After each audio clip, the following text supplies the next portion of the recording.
The island has somewhat recovered from the earthquake. The island is now better, but the life is abundant now. But this is not the case at the watering hole. The Stegosaurus herd is on looking a terrible catastrophe. Their lake has now become overflooded. During the earthquake that you've seen previously, the earthquake smashed into an underwater stream. Also, the rainy season has now come to the island. So the rain plus all the water coming in from that stream is now flooding the area, and the Stegosaurus are sad. But our story starts here in the grasslands. A huge, fully grown Chasmosaurus, a 3-ton ceratopsian herbivore, is crashing through the grass. He bites a piece of grass. But now we go over here. Patty's having a stroll with her babies on the beachfront. Here in the sand we see our new character. It seems to be some kind of raptor foot. This dromaeosaurus called Deinonychus, or Deinonychus. This is Sally, a female Deinonychus. Patty is not very kind to this predator's new advance, but her babies don't really care and keep on playing around. But Sally has no interest in the babies, and she's not hungry right now. The babies go out to start playing a game. 2 of them start wrestling.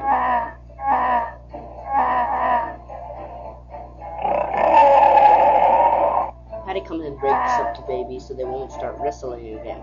She doesn't want them to get hurt. But the babies will keep on playing this when she's not looking.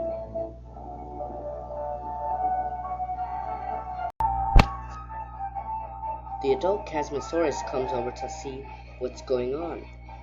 But all of a sudden he sees something. He's quite frightened, but he's too large to be attacked by it. It's Sally. He's seen what other animals can do, but he's never seen a Deinonychus before. He's a little frightened, but not really. But he's seen what velociraptors can do to other ceratopsians. But Sally's not really interested in that thing. Just then she sees something else. Something a bit more appetizing, but she doesn't want to have to try to get it. It's the Camarasaurus. The adult must be gone now.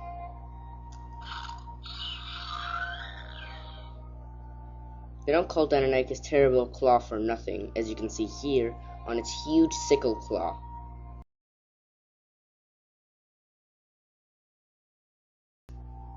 Now we come to a small river, or estuary. Sally's come here, and this is probably one of her favorite spots on the island. She usually comes here to scavenge for dead fish, and she also likes to drink here. The water's calm, and is much cleaner than the one in the river. This actually leads to the large lake where the Stegosaurus live. Sally bends over and gets a nice cool drink. It's pretty hot today, so yeah. A Pachycephalosaurus has now come here to drink as well. Pachycephalosaurus has a 9-inch thick skull. When scientists first discovered this creature, they thought it was very intelligent, but there's actually a small brain in that skull. They are omnivores. But Sally does not want to be rammed with that huge skull, so she decides to leave somewhere else.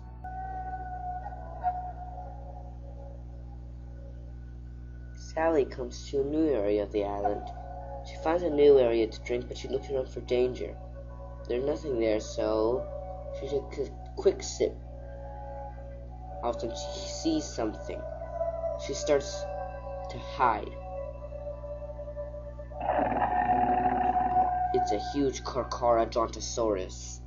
This Chracaters, Mapusaurus, almost 36 feet from the end of his tail all the way to the tip of his snout. It's incredibly sharp, dangerous teeth. He eventually leaves, and she gets up. Just then Sally sees something. It looks like prey. She fixes on her target. Now you can get a better look, I suppose.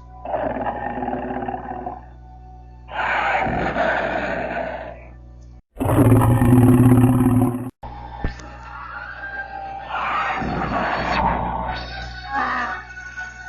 chomps down on the baby's neck and snaps it.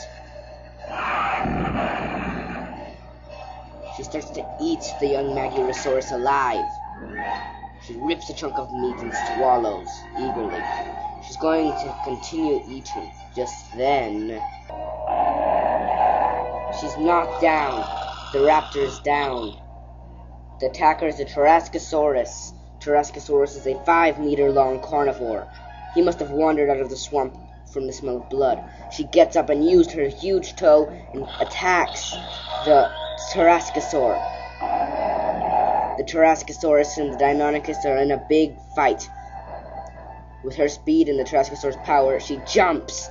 She kills the Chracaters easily. She looks down at her meal and begins to eat. She has a feast.